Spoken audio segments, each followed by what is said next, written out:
Look closely at history long enough, and something unsettling begins to happen. Rome starts to resemble America. Athens begins to sound like modern democracies. The fall of the Maya whispers the same warnings as the collapse of the Soviet Union. Different centuries, different continents, different languages, and yet, the same rise, the same confidence, the same excess, the same fractures, the same fall.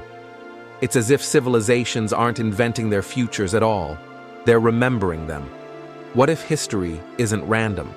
What if civilizations don't rise and fall by chance? What if there is a blueprint, quietly repeating itself, regardless of culture, religion, or technology? A pattern older than empires. A rhythm written not in stone, but in human nature. If that's true, then the most important question isn't what happened to them. It's where we are in the cycle right now. The illusion of uniqueness. Every civilization believes it is different. Rome believed its laws were eternal. China believed its mandate came from heaven. The British Empire believed it carried civilization itself across the world. Modern societies believe technology has freed them from history. Each era whispers the same quiet belief. We are more advanced now. The old rules no longer apply. But history does not punish arrogance out of cruelty. It punishes forgetfulness. When archaeologists uncovered the ruins of ancient cities, Ur, Mohenjo-Daro, Teotihuacan, they didn't just find temples and walls. They found familiar problems. Wealth concentrated at the top, bureaucracies growing dense and slow, elites detached from reality, social trust eroding, resources stretched thin, people losing faith in institutions meant to protect them. These were not primitive societies failing to catch up. They were successful civilizations reaching their limits. The tragedy of history is not ignorance, it is repetition. The first stage, creation through necessity. Civilizations are born from pressure. Scarcity forces cooperation. Threats demand unity. Survival requires innovation. Early Rome was disciplined because it had to be. Early Islam expanded because it unified fractured tribes. Early America built institutions because chaos was the alternative. Hard times don't just create strength, they reveal it. In the beginning, leaders are close to reality. Rules are simple. Values are shared. Corruption is costly and visible. There is sacrifice. There is purpose. There is belief. But success plants a seed most civilizations fail to notice. Comfort. Success breeds distance. As civilizations grow wealthier, something subtle shifts. Survival is no longer the daily concern. Institutions grow larger. Leadership grows distant. Rules multiply. The system that once protected people now exists for itself. In Rome, citizens stopped fighting their own wars. In late dynastic China, scholars replaced soldiers. In modern societies, abstraction replaces accountability. Power drifts upward. Responsibility drifts downward. And slowly, silently, people stop feeling connected to the system they're meant to support. This is not moral failure. It is structural. When systems grow complex, they require specialists. When specialists gain control, they stop speaking the language of ordinary people. When people feel unheard, trust begins to decay. Not overnight, not dramatically, but inevitably. The psychology of decline. Civilizations don't collapse when they are weak. They collapse when they are convinced of their strength. This is the most dangerous phase.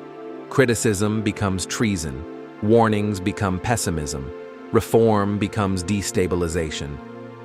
In late Rome, reformers were assassinated. In the Soviet Union, truth became dangerous. In collapsing empires, denial becomes policy. Why? Because acknowledging decline threatens identity. People don't defend systems because they work. They defend them because they represent who they are. And when identity is threatened, reason rarely survives. This is where echoes grow loudest. Moral confusion and power without purpose. As systems strain, values begin to fracture. What once unified people now divides them. Words lose shared meaning. Truth becomes tribal. In Athens, democracy collapsed into factional chaos. In Rome, virtue became performance. In modern societies, morality becomes branding. Power remains, but purpose dissolves. When a civilization no longer agrees on why it exists, it begins to fight over who deserves control. And that is when internal conflict becomes more dangerous than any external enemy. History shows this again and again. Empires rarely fall from invasion alone. They fall because they can no longer agree on what is worth defending. The final stage, overreach. Every civilization believes it can manage one more expansion, one more reform, one more war, one more debt, one more exception. Rome extended its borders beyond its ability to govern.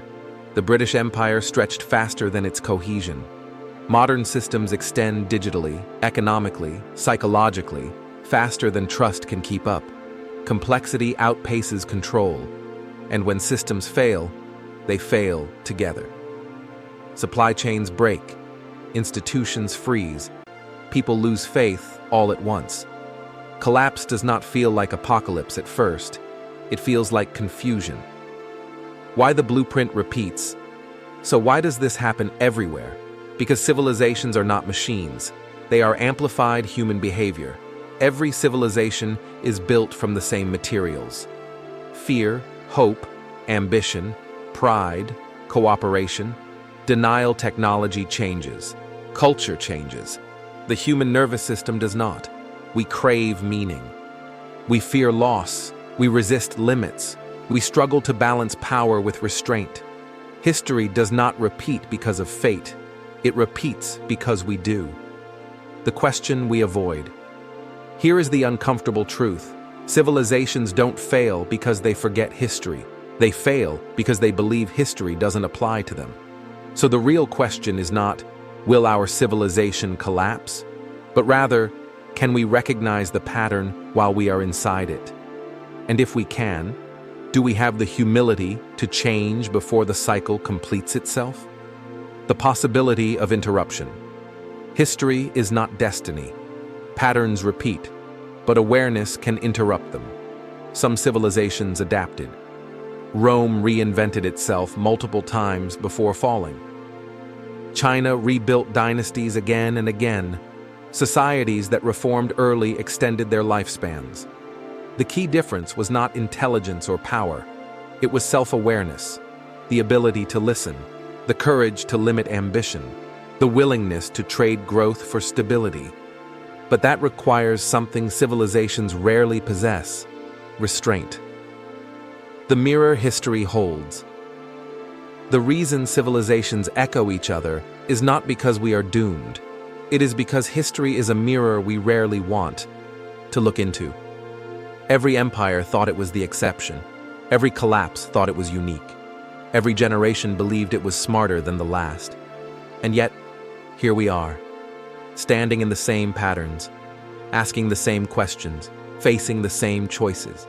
History does not ask us to fear the future. It asks us to recognize ourselves, because civilizations don't fall when they run out of resources. They fall when they run out of wisdom. And wisdom begins with one quiet realization. The blueprint is not external. It lives inside us. The question is not whether history will echo again. The question is whether this time we will listen before it does. If you found meaning in this story, like, share, and subscribe to Timeless Questions, where we explore the forces, ideas, and individuals who shaped humanity's path and still shape us now.